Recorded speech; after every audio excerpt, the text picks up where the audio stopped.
If you don't know what the mark of the beast is, check out this in-depth study or just view some of the many videos I have posted on my Mark of the Beast page.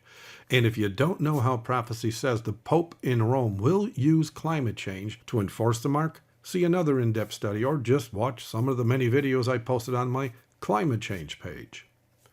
For those that know what the mark is and how the Pope will in fact use climate change to enforce it very soon, check this out.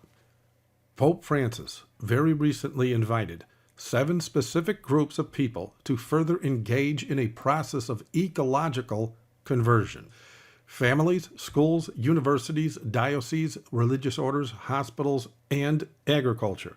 These different realities are places that, in diverse ways, communicate with and relate to the earth, our human family, and God. They can become places for experimenting with new ways of living, educating, teaching, researching, celebrating, governing, being in solidarity, managing, caring, working, eating, and moving. The Pope has suggested a time frame of 7 years for this process.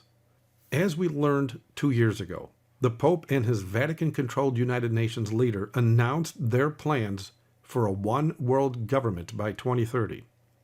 This push to enforce the mark 3 years prior is obviously his way of escalating his New World Order agenda. Will he get his wish by 2030 or perhaps even sooner by 2027? Well, the basic reality is this.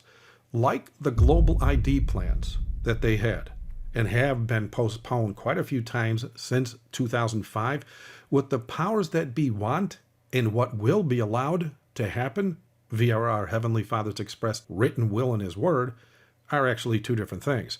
I mean, after all, it is only the Father Himself that knows the day and the hour of all future events. All that's needed to enforce the mark in our generation have been on the books for years now. I've got plenty of videos about that, but nothing is going to happen until the latter rain falls more abundantly upon the obedient remnant people, the loud cry goes forth, and the 501c3 preachers and their political puppeteers do all they can to try and shut us up. And the way they try to shut us up is to, of course, enforce the mark.